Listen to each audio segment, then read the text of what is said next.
ఈరోజు 1,20,000 మంది వర్కర్లు హెల్పర్లు 13వ రోజు అయింది రోడ్డు. ఈ రోడ్డు ఎక్కడానికి కారణం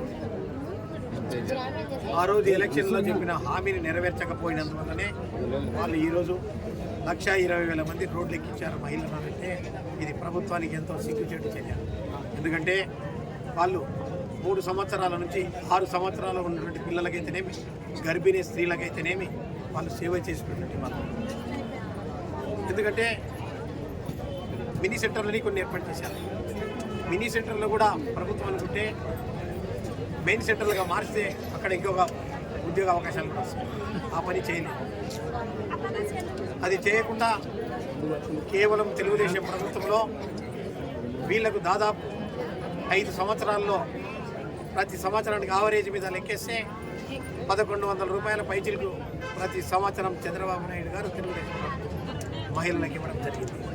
నీవు వచ్చిన తర్వాత 2019 నుంచి నవరత్నాలు అన్నావు, వాళ్ళ నెత్తిన చేయబెట్టావు.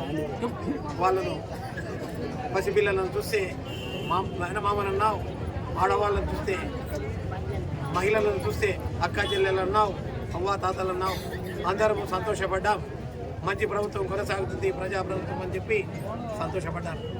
కానీ ఈరోజు 13వ రోజు 1,20,000 మంది రోడ్లు ఎక్కితే సచివాలయాల వ్యవస్థలను తీసుకుని వచ్చావు, సంతోషపడ్డాం.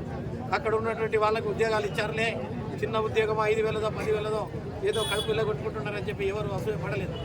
కానీ వీళ్ళను దొంగ తిరుగుగా వీళ్ళను నొక్కడానికి, ఈ 1,20,000 మందిని తొలగించడానికి వాళ్ళు న్యాయమైన డిమాండ్లను మీ ముందు ఉంచితే సచివాలయాన్ని అడ్డు పెట్టుకొని వాళ్ళను తాళాలు బలగొట్టించి సచివాలయంలో పనిచేసేటటువంటి వాళ్ళతో వీళ్ళ గర్భిణీ స్త్రీలకు వాళ్ళు ఎట్లా సేవ చేస్తారనేది కూడా అంటే ఈ వ్యవస్థని 1,20,000 మందిని కూడా మళ్ళీ ప్రభుత్వం వస్తే తీసివేస్తారని వాళ్ళలో ఆందోళన, భయాందోళన పూర్తి స్థాయిలుగా కలిగిస్తున్నాం. ఎందుకంటే ఎలక్షన్లు వస్తున్నాయి. ఎలక్షన్లు వచ్చిన తర్వాత మళ్ళీ ఏవో హామీలు, రకరకాల హామీలు చెప్తా ఉన్నావు. రకరకాల హామీలు చెప్పి ఈరోజు ప్రభుత్వంలోనికి అధికారంలోకి వచ్చావు.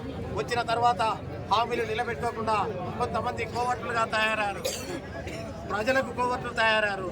ప్రభుత్వానికి మంచి చేయడం లేదు. ప్రజా సంక్షేమాన్ని నడ్డి విరగొట్టి ఇక్కడ అక్రమ ఇసుక రవాణా, అక్రమంగా సారా వ్యాపారము.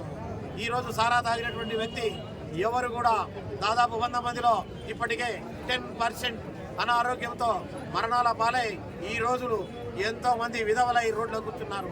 ఎందుకంటే సరైన సారా కాదు, ఎక్కువ రేట్లు పెట్టారు. మద్య నిషేధం అన్నావు, మద్య నిషేధం కాదు, మద్యలోనే మనుషుల ప్రాణాలు పోగొట్టే ఈరోజు మత్తు పానీయాన్ని ప్రవేశపెట్టి వీధికి ఇంటికి ఒక బినామీలో వ్యాపారం చేస్తూ ప్రజల యొక్క ప్రాణాలు హరిస్తూ ప్రజల డబ్బుతోనే ఈరోజు ప్రభుత్వాన్ని నడపడానికి సంసిద్ధమైంది.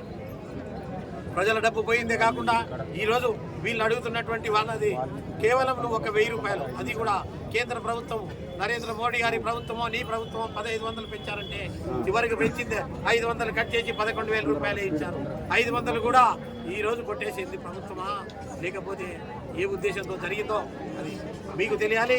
చదువుకున్నటువంటి ప్రతి అంగన్వాడీ కార్యకర్తలకు, ఆయాలకు తెలియాలి. కానీ ఇవన్నీ తెలియనట్టు మనం చెప్తే వదులుకుంటారు. ఎందుకంటే పాదయాత్రలో ముద్దులు పెట్టాం,